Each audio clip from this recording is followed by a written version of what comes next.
കൂട്ടുകാർക്ക് നല്ലൊരു ദിവസം ആശംസിച്ചുകൊണ്ട് നമുക്ക് നേരെ ഇഷിതയുടെയും മഹേഷിന്റെ ഇന്നത്തെ നല്ലൊരു വിശേഷം കേട്ടാലോ. അങ്ങനെ ഇന്നത്തെ വിശേഷത്തില് രാവിലെ തന്നെ പ്രിയാമണി പത്രം വായിച്ചുകൊണ്ട് പുറത്ത് നിൽക്കുന്ന സമയത്താണ് അങ്ങോട്ടേക്ക് സ്വപ്നവല്ലി ഇറങ്ങി വരുന്നുണ്ട്. പെട്ടെന്ന് ഓർത്ത് ഇവൾക്കിട്ടൊരു പണി കൊടുത്താലോ. പിന്നീട് പ്രിയാമണി പത്രം നോക്കി വായിക്കുകയാണ്. അതെ, ലോക പ്രശസ്തിയായ പീഡിയാട്രീഷ്യൻ ഇഷിതയ്ക്ക് വിവാഹം എന്ന് പറഞ്ഞോണ്ട്. എന്റെ ദൈവം, ഈ പത്രക്കാരുടെ കാര്യം. മോൾക്കാണെങ്കിൽ വിവാഹാലോചന വന്നതോളൂ, അപ്പൊ തന്നെ പത്രത്തിലാണെങ്കിൽ അതൊക്കെ വന്നു തുടങ്ങിയെന്ന് പറയാണ്. ഇത് കേട്ടോണ്ട് സ്വപ്നമല്ലേ അവിടെ വന്ന്. പിന്നെ അവളുടെ ഒരു അഹങ്കാര വർത്താനം ഇതങ്ങനെ വിട്ടിട്ട് കാര്യമില്ല. രാമ, അതെ, ആ ടി വിയുടെ ഇച്ചിരി ഓളയും കൂട്ടിവെച്ചേ. ദേ, നമ്മുടെ മോന്റെ വിവാഹകാര്യം അതിന്ന് ടി വിക്കകത്ത് പറയുമായിരിക്കും. നല്ല സൗണ്ടിൽ അങ്ങോട്ട് വെക്ക്, എല്ലാരും കേൾക്കട്ടെ എന്ന് പറയാ. എന്ത് ചെയ്യാനാ, നമ്മുടെ മോനൊന്ന് ഉറക്ക തുമ്മിയിട്ടുണ്ടെങ്കിൽ അത് ടി വിക്കാർ അപ്പൊ തന്നെ എടുത്ത് ന്യൂസിനകത്തിടും. എന്ത് ചെയ്യാനാന്ന് പറ. ഓ എന്റെ പൊന്നോ, അപ്പൊ ഇവള് തിരിച്ചും പണി തരാൻ തുടങ്ങി. അങ്ങനെയാണെങ്കിൽ ഇവൾക്കിട്ട് വേറൊരു പണി കൊടുക്കണല്ലോ. അപ്പോഴേക്കും അങ്ങോട്ട് സെക്യൂരിറ്റിക്കാരൻ വരുന്നുണ്ട്. കൊള്ളാം. പെട്ടെന്ന് പ്രിയാമണി സെക്യൂരിറ്റിക്കാരൻ്റെ അടുത്ത് എന്നിട്ട് അല്ല, ഡോക്ടർ ഇഷിതേനെ അറിയില്ലെന്ന് ചോദിക്കുകയാണ്. അത് പിന്നെ ഡോക്ടർ ഇഷിതേനെ അറിയത്തില്ലാത്ത ആരാ ഉള്ളതെന്ന് ചോദിക്കണം. ഓഹോ, അപ്പൊ അങ്ങനെയാണ് കാര്യം. പെട്ടെന്ന് സ്വപ്നവലി വന്നിട്ട് പറഞ്ഞു, സിഒ മഹേഷിനെ അറിയത്തില്ലെന്ന് ചോദിക്കുക. സിഒയോ? അതായത് സിഒ? ഇത് കേട്ടത് പ്രിയാമണി ചിരിച്ചു. സിഒ ആരെന്ന് മനസ്സിലായില്ലേ? ഇല്ലെങ്കിൽ അവരോട് തന്നെ ചോദിക്കാൻ പറയണം. അല്ല, ആരാ ചേച്ചി ഈ സിഒ എന്ന് ചോദിക്കുക. സിഒ ആരാ? സിഒ അതിന്റെ ഫുൾ ഫോം എന്നാന്ന് പറ എന്ന് പ്രിയാമണി പറയണം. ഇത് കേട്ട് കഴിഞ്ഞപ്പം സ്വപ്നവലിക്ക് എന്ത് ചെയ്യണമെന്ന് അറിയത്തില്ല. സ്വപ്നവലിക്ക് എന്റെ ഫുൾ ഫോം എന്താണെന്ന് അറിയത്തില്ല. പെട്ടെന്ന് സ്വപ്നവലി പറഞ്ഞു, അതെ, സിഒ എന്ന് പറഞ്ഞ സിഒ അത്ര തന്നെ. എന്റെ മോനാ, അവന്റെ കല്യാണം എന്ന് പറയണം. അവന്റെ കല്യാണത്തിന് 5 ആന ഉണ്ടായിരിക്കും എന്ന് പറയാ. ഇത് കേട്ടപ്പോ പ്രിയാമണി പറഞ്ഞു, 5 ആന ഉണ്ടാവും, അതിനകത്ത് ഒരാന ഇവിടെ നിപ്പുണ്ട്, ബാക്കി 4 കുഴിയാനയും കൂടെ ഇനി കാണുമെന്ന് പറയാ. ദേ, വെറുതെ നീ പറഞ്ഞാണ്ടല്ലോ, അനാവശ്യം പറഞ്ഞാണ്ടല്ലോ, ഞങ്ങൾ കുഴിയാനെന്ന് പറഞ്ഞാണ്ടല്ലോ എന്നും പറഞ്ഞോണ്ട് സ്വപ്നവലി ദേഷ്യപ്പെടുകയാണ്. ഇനി അങ്ങനെ പറഞ്ഞിട്ടുണ്ടെങ്കിൽ നീ നാളെ തല്ലി മേടിക്കുമെന്ന് പറയണം. പ്രിയാമണി തല്ലാനും കൂടെ വന്നാൽ മതി, എന്നാ കാണിച്ചു തരാന്ന് പറഞ്ഞ അവിടെ നിന്ന് സെക്യൂരിറ്റിക്കാരന്റെ ശരീരത്തിൽ സെക്യൂരിറ്റിക്കാരന്റെ 2 തല്ലു കൊടുക്കുകയാണ്.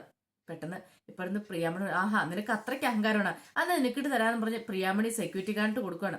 2 പേരും അവരുടെ വാശി തീർത്ത സെക്യൂരിറ്റിക്കാരന്റെ ദേഹത്താണ്. സെക്യൂരിറ്റിക്കാരൻ അവസാനം പറഞ്ഞു, എന്നെ ഒന്ന് വെറുതെ വിടാനും പറഞ്ഞിട്ട് സെക്യൂരിറ്റിക്കാരൻ അവിടെ നിന്ന് ഓടി രക്ഷപ്പെടുവാണ്.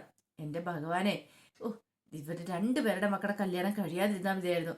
മനുഷ്യനെ കൊല്ലാക്കൊല ചെയ്യാനായിട്ട് ഓരോന്നൊക്കെ ഇറങ്ങിക്കോളൂ എന്ന് പറയാണ്.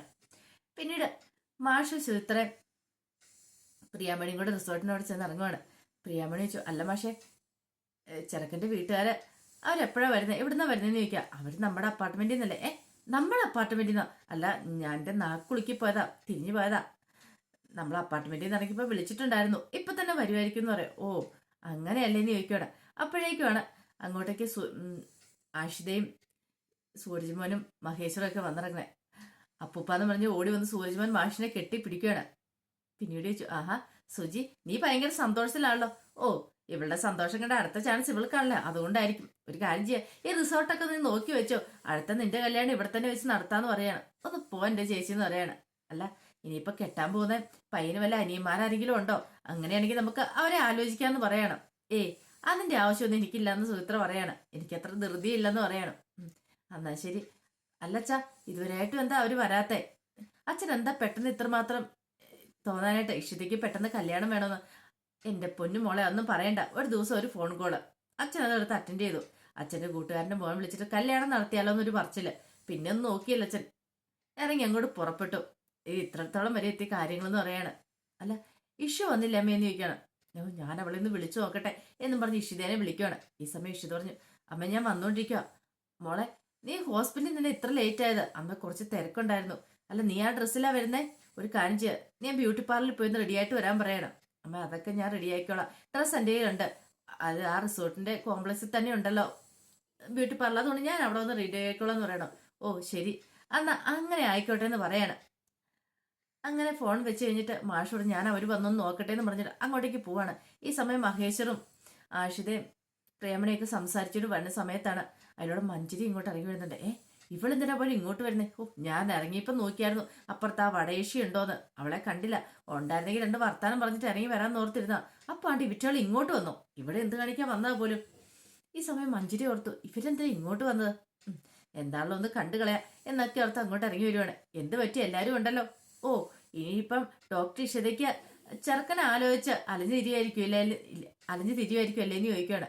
ഇത് കേട്ടപ്പോഴത്തേനും പ്രിയാമണിക്ക് നല്ല ദേഷ്യം വന്നു. പ്രിയാമണി പറഞ്ഞു, അതെ, ആണെങ്കിൽ നിനക്കെന്താ? അയ്യോ ആണോ, എന്റെ ദൈവം എത്രയും പെട്ടെന്ന് കണ്ടുപിടിക്കട്ടോ. ഇത് ഇവിടെ വൃദ്ധസ്ഥാനത്തിൽ നിന്നുള്ള ആൾക്കാരെയൊക്കെ കൊണ്ടുവരുന്ന അവന്റെ ആരെങ്കിലും ഒരാളെ സെലക്ട് ചെയ്തോ.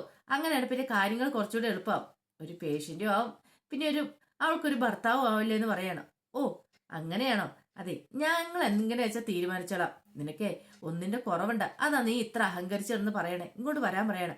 ഒന്നോ രണ്ടോ എന്ത് വേണം ആയിക്കോളാൻ പറയണം. വന്നോണ്ട മഞ്ജരിയുടെ കർണം തീർത്തൊരെണ്ണം കൊണ്ട് പൊട്ടിച്ചു. ഇത് നേരത്തെ തണ്ടതായിരുന്നു. ഒരു നിമിഷം മഞ്ജരി ഞെട്ടിപ്പോയി. അത്രയ്ക്കും പ്രതീക്ഷിച്ചില്ല. പിന്നീട് കവളും തിരുമ്മിക്കൊണ്ട് ഞാൻ കാണിച്ചു തരാം എന്നും പറഞ്ഞുകൊണ്ട് അങ്ങോട്ടേക്ക് പോവാണ്. ഈ സമയം ആഷിത പറഞ്ഞു, എന്നാലും അത്രയ്ക്ക് വേണമായിരുന്നു അമ്മേ. അവൾ ഒരെണ്ണത്തിന്റെ കുറവുണ്ട്, അപ്പുറത്തെ കർണത്തോട് ഒരെണ്ണം കൊടുക്കണ്ടായിരുന്നു. ഇപ്പൊ ഇവിടെ വെച്ച് ഇത്ര ഞാൻ കൊടുക്കുന്നുള്ളൂ എന്നൊക്കെ പറയാണ്. മഞ്ജരി പിന്നീട് അങ്ങോട്ട് പോയി കഴിയുമ്പോൾ മഞ്ജരിയുടെ ഫോണിലേക്ക് കോൾ വരുവാണ്. ഫ്രണ്ടാണ് വിളിക്കുന്നത്. അതെ, ഞാൻ വന്നില്ല അങ്ങോട്ട്, ഞാൻ കുറച്ച് ദിവസം കഴിഞ്ഞിട്ടേ വരുള്ളൂ. എൻ്റെ ആങ്ങളുടെ വിവാഹോറപ്പിനാ, അപ്പൊ അതിനു വേണ്ടി വന്നാന്നൊക്കെ പറഞ്ഞുകൊണ്ടിരിക്കുകയാണ്. ആരാന്ന് മനസ്സിലായില്ലേ? സിഒ മഹേഷ് ചന്ദ്രൻ. ഓ അങ്ങനെയല്ലേ, അങ്ങനെയൊക്കെ പറഞ്ഞ് ഞാൻ സംസാരിച്ചോണ്ടിരിക്കുക. ഈ സമയം മൃളാളിനി എന്നോട് വന്നിട്ടുണ്ടായിരുന്നു. അവള് കേട്ടു ഈ ഫോൺ വിളിക്കുന്നതൊക്കെ. അങ്ങനെയാണോ? മഹേഷിന്റെ വിവാഹമാണോ? ഓഹോ, അങ്ങനെയാണെങ്കിൽ വെറുതെ വിട്ടിട്ട് കാര്യമില്ല.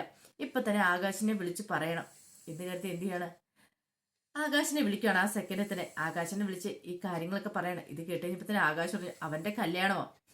ഒരിക്കലും നടക്കില്ല മൃണാളിനി. അത് അവൻ അങ്ങനെ കല്യാണം കഴിച്ച് സുഖമായിട്ട് ജീവിക്കാൻ അവന്റെ ഉള്ളിൽ എന്തേലും മോഹം ഉണ്ടെങ്കിൽ അതൊരിക്കലും ഞാൻ നടക്കില്ല. അതൊക്കെ മുളയിലെ ഞാനങ്ങോട്ട് നുള്ളിക്കളയും. അവനിട്ട് ഞാനെന്നാ പണി കൊടുക്കുന്നുണ്ട്.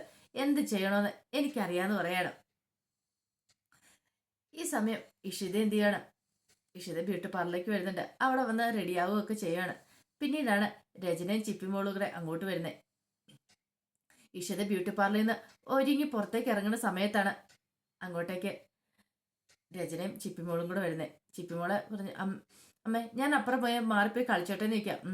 അമ്മ എന്തിനാ ഇങ്ങോട്ട് വന്ന്? ഞാനൊന്ന് സുന്ദരിയാവാൻ വേണ്ടി വന്നാ. ഞാനേ ഇപ്പൊ തന്നെ വരാം. മോള് ദൂരത്തേക്കൊന്നും പോകല്ലെന്ന് പറയാ. ഒരിടത്തേക്കും പോകത്തില്ല, ഞാൻ ഇവിടെ തന്നെ കാണുമെന്ന് പറയാണ്. അങ്ങനെ പറഞ്ഞിട്ട് രചന അകത്തേക്ക് അങ്ങോട്ട് കയറി ചെല്ലുമ്പോഴാണ് ഇഷിതയും ഇറങ്ങി വരുന്നത്. ആഹാ, ഇത് ഭയങ്കര സർപ്രൈസ് ആയിരിക്കുന്നല്ലോ, ഭയങ്കര സുന്ദരി ആയിരിക്കുന്നുണ്ടല്ലോ. ഇന്നെന്താ വല്ല ഫംഗ്ഷൻ ഉണ്ടോന്ന് ചോദിക്കാം. ചെറിയൊരു ഫംഗ്ഷൻ ഉണ്ട്. അതെന്താ ഫംഗ്ഷനാ? കല്യാണത്തിന്റെ ആദ്യ പടിയാന്ന് പറയണെന്ന്. കല്യാണത്തിന്റെ ആദ്യ പടിയോ? ചെറിയൊരു പെണ്ണ് കാണച്ചടങ്ങ് നടക്കോ? ഓ അങ്ങനെ വരട്ടെ. ആരാ വരനാരാ? എഞ്ചിനീയറോ ഡോക്ടറോ ആരാ? ബിസിനസ്മാനോ അങ്ങനെ എന്തെങ്കിലുമൊക്കെ ആണോന്ന് ചോദിക്കാണ്. അതൊന്നും അറിയത്തില്ല എന്ന് പറയാ. എന്നാ ഞാനൊരു ജോക്ക് പറയട്ടെ എന്ന് ചോദിക്കാം. എന്താ? അല്ല, ജോക്കായിട്ട് എടുക്കണം കേട്ടോ, സീരിയസ് ആയിട്ട് എടുക്കല്ലേ. ഇനി മഹേഷ് ചന്ദ്രനെങ്ങാനും ആണോ കാണാൻ വരുന്ന ചോദിക്കാം. ഒരിക്കലും അല്ല, അയാൾ വെറും സീറോ. അയാൾക്ക് ഞാൻ മാർക്ക് കൊടുത്തിട്ടില്ല, അതുകൊണ്ട് അയാൾ എന്റെ ജീവിതത്തിലേക്ക് വരാൻ പോകുന്നില്ലെന്ന് പറയാം. ഓക്കെ ഓക്കെ, എന്നാൽ ശരി ആയിക്കോട്ടെ, ഞാൻ അങ്ങോട്ട് കയറട്ടെ എന്ന് പറഞ്ഞുകൊണ്ട് അവരങ്ങോട്ട് കയറി പോവാണ്. ഈ സമയം മഹേഷ് എന്ത് ചെയ്യുക, മഹേഷ് റിസോർട്ടിലേക്ക് അങ്ങോട്ട് വരുവാണ്. അപ്പോഴാണ് ആകാശ് മേനോൻ അങ്ങോട്ട് ചെല്ലുന്നത്. മഹേഷിന്റെ അടുത്തേക്ക് ചെല്ലുവാണ്. ആഹാ, നീ വന്നല്ലോ. ഓ കല്യാണ ചെറുക്കനാണല്ലോ അല്ലെ, കല്യാണം കഴിക്കാൻ പോവാണല്ലോ അല്ലെ. ഏതാടാ ഗതഭാഗ്യായ പെണ്ണ്. എന്തായാലും നിന്നെ കല്യാണം കഴിക്കുന്നതോട് കൂടിയിട്ട് അവളുടെ ജീവിതം തീർന്ന് അങ്ങോട്ട് കൂട്ടിയാൽ മതി. ഇത് കേട്ടും മഹേഷ് ചന്ദ്രനൊന്നും മിണ്ടിയില്ല. അവൻ എത്രത്തോളം പോകുന്നു പറയുന്നറിയട്ടെ എന്നോർത്ത് മഹേഷ് ഒന്നും മിണ്ടാ നിൽക്കുകയാണ്. നീ എന്താടാ മിണ്ടാത്തെ? എടാ, നീ എത്ര കല്യാണം കഴിച്ചിട്ട് ഒരു കാര്യമില്ലടാ. ഒരു പെണ്ണ് നിന്റെ കൂടെ നിൽക്കാൻ പോകുന്നില്ല. ഇനിയിപ്പൊ നീ ഒരു കല്യാണം കഴിച്ചിട്ടുണ്ടെങ്കിൽ ആ പെണ്ണ് എന്റെ അടുത്തേക്ക് വരുമോന്നും പറയാൻ പറ്റില്ല. കാരണം നിന്റെ ആദ്യ ഭാര്യ വന്ന പോലെ തന്നെ എനിക്ക് അവളോട് സ്നേഹമൊന്നുമില്ലടാ, നിന്റെ ആദ്യ ഭാര്യയോട്. പക്ഷെ അവളുടെ വിചാരം എന്താണെന്നറിയോ? അവളോട് എനിക്ക് ഭയങ്കര സ്നേഹമാണ്. അങ്ങനെ വിശ്വസിച്ചുകൊണ്ടിരിക്കും ആ മണ്ടി. പക്ഷെ അതൊന്നും ഇല്ലെന്നുള്ള കാര്യം അവൾക്ക് ഇതുവരെയായിട്ട് ബോധ്യപ്പെട്ടില്ല. നിന്നെ ഒന്ന് കുരുക്കാൻ വേണ്ടിയിട്ടാ ഞാൻ അവളെ തന്ത്രപുരം കൈക്കലാക്കിയെന്നുള്ള കാര്യം നിനക്കറിയാവോ? എടാ, പ്രശസ്ത ഒരു മാധ്യമപ്രവർത്തക ഉണ്ടായിരുന്നല്ലോ, അശ്വതി ശർമ്മ. അവരുടെ കൊലപാതകമായിട്ട് എനിക്ക് ബന്ധമുണ്ട്. അതൊന്നും പറഞ്ഞാൽ നിനക്ക് മനസ്സിലാവില്ലെന്ന് പറയാണ്. നീ ഇപ്പോഴും ഈ ആകാശ് മോനനെ വെറും ഒരു പുഴുവായിട്ടാ കണക്ക് കൂട്ടിക്കൊണ്ടിരിക്കുന്നത്. പക്ഷെ അതല്ല, എന്നെ കുറിച്ച് നിനക്ക് ശരിക്കും അറിയത്തില്ല എന്നിട്ടാ. നീ ഒന്ന് അന്വേഷിച്ച് നോക്കി അറിയാന്ന് പറയണം. നീ വിചാരിച്ചോണ്ടിരിക്കുന്നത് വെറും ഒരു ബിസിനസ്മാൻ മാത്രമാണ്. അതല്ലടാ എന്നൊക്കെ പറഞ്ഞുകൊണ്ട് മഹേഷ് തന്നെ വെല്ലുവിളിക്കാണ്. അതുകൊണ്ട് ഞാനിത് കൈവിരലിൽ ഞൊടിച്ചാൽ മതി, നിനക്കിട്ട് കിട്ടാൻ ആളെ കിട്ടുമെന്ന് പറയണം. ഇത് കേട്ട ഇതിന് മഹേഷ് പറഞ്ഞു, എടാ നീ എന്താടാ വർത്താനം പറയണേ? നീ വർത്താനം പറഞ്ഞിട്ട് കാര്യമില്ല. ഇനി കൂടുതൽ പറഞ്ഞിട്ടുണ്ടെങ്കിൽ ഉണ്ടല്ലോ നിന്റെ കർണം തീർത്തിയാന്ന് പോയിക്കും ഞാൻ. ദേ, നിന്റെ വീട്ടിൽ കയറി നിന്നെ തല്ലിയവനാ ഞാൻ. അങ്ങനെയാണെങ്കിൽ ഇവിടെ ഇട്ട് തല്ലാനായിട്ട് എനിക്ക് ഒരു മടിയില്ല, അറിയാലോ. എന്റെ കൈത്തരിപ്പ് തീരുന്നോളം വരെ ഞാൻ നിന്നെ തല്ലൂന്ന് പറയാണ്. ഇത് കേട്ട് കഴിഞ്ഞപ്പോ ആകാശ്, ആണോ? നിനക്ക് തെറ്റിയിട മോനെ. അങ്ങനെ കൈയും കിട്ടിയാൻ വെറുതെ ഇരിക്കുമെന്ന് തോന്നുന്നുണ്ടോ? ഞാനൊന്ന് കൈ ഞൊടിച്ചാൽ മതി, ഇവിടെ ആൾക്കാർ പറന്നെത്തുമെന്ന് പറയണം. പിന്നെ പറന്നെത്തും പോലും ഒന്നും മിണ്ടാതെ പുളുവടിക്കാതെ പോടൂ. ഇതൊക്കെ വല്ല കൊച്ചു കുട്ടികളോടും പോയി പറ. അല്ലെങ്കിൽ പാണന്മാര് ചത്തിട്ടുണ്ടോന്ന് ചോദിക്ക് നോക്ക്. ഇല്ലെങ്കിൽ അവരെ വിളിച്ചാൽ മതി. അവരെ വിളിച്ച് അങ്ങോട്ട് പാടിച്ചാൽ മതി. ഈ പഴംപുരാണങ്ങളെല്ലാം കൂടെ എവിടെ നിന്ന് അങ്ങോട്ട് പാടിച്ചു, വല്ലവരും കേട്ടോണ്ടിരുന്നോളൂ എന്നൊക്കെ പറയാണ്. അവന് വന്നിരിക്കുന്നു എന്നും പറഞ്ഞുകൊണ്ട് മഹേഷ് അങ്ങോട്ട് അകത്തേക്ക് അങ്ങോട്ട് കയറി പോവാണ്. ഈ സമയം ആകാശം മനസ്സിൽ പറഞ്ഞു, കല്യാണം കഴിക്കാന്നോർത്ത് പ്രതീക്ഷയോടെ ഇരിക്കുവാ നീ ഒരിക്കലും സൂചിച്ചിരിക്കണ്ടാ, ഒരിക്കലും നിന്റെ വിവാഹം ഒന്നും നടക്കാൻ പോകുന്നില്ല എന്ന് പറയാണ്. പിന്നീട് ഇഷിത പുറത്തേക്ക് ഇറങ്ങി വന്നു കഴിയുമ്പോഴത്തേനാണ് അവിടെ ചിപ്പിമോൾ ഇരിക്കുന്നുണ്ട്. ചിപ്പിമോള് കളിച്ചോണ്ടിരിക്കുക. പെട്ടെന്ന് ഇഷിത വന്ന് ചിപ്പിമോളുടെ കണ്ണ് പൊത്തുവാണ്. ചിപ്പിമോള് പറഞ്ഞു, ഇത് ഷിയാമ്മ തന്നെയാ, എനിക്കറിയാന്ന് പറയാണ്. എങ്ങനെ മനസ്സിലായി? എനിക്ക് പിന്നെ അറിയത്തില്ലെന്ന് ചോദിക്കുവാണ്. അല്ല, ആഹാ, ഷിയാമ്മ നല്ല ഭംഗിയുണ്ടല്ലോ കാണാനായിട്ട്. ഇന്ന് ഷിയാമ്മയുടെ ബർത്ത്ഡേ മറ്റും ആണോന്ന് ചോദിക്കാം. ബർത്ത്ഡേ അല്ല. അതെന്താ മോളെ അങ്ങനെ ചോദിച്ചാൽ? ഷിയാമ്മനെ കാണാൻ നല്ല സുന്ദരി ആയിട്ടുണ്ട്, നല്ല ഏഞ്ചലിനെ പോലെ ഉണ്ടെന്ന് പറയാം. ആഹാ, അതെ, ഇന്ന് ഷിയാമ്മയ്ക്ക് അത്യാവശ്യമായിട്ട് ഒരാളെ കാണണമെന്ന് പറയാണ്. അതാരെയാ കാണുന്നേ? ഷിയാമ്മയുടെ കല്യാണമാണെന്ന് പറയാം. ആണോ? ഷിയാമ്മയുടെ കല്യാണത്തിന് മോളെ വിളിക്കുമെന്ന് ചോദിക്കാം. പിന്നെ മോളെ വിളിക്കാതിരിക്കോ?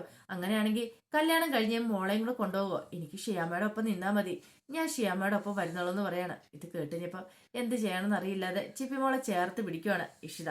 നെഞ്ചോട് ചേർത്ത് പിടിച്ചിരിക്കുന്ന സമയത്താണ് മഹേഷ് അതിലൂടെ അങ്ങോട്ട് വരുന്നത്. മഹേഷ് ഈ കാഴ്ച കണ്ടെങ്കിൽ ഒരു നിമിഷം ഇങ്ങനെ ഞെട്ടി നിൽക്കുകയാണ്. അപ്പൊ അതിന്റെ വിശേഷങ്ങളൊക്കെയാണ് കണ്ടത്.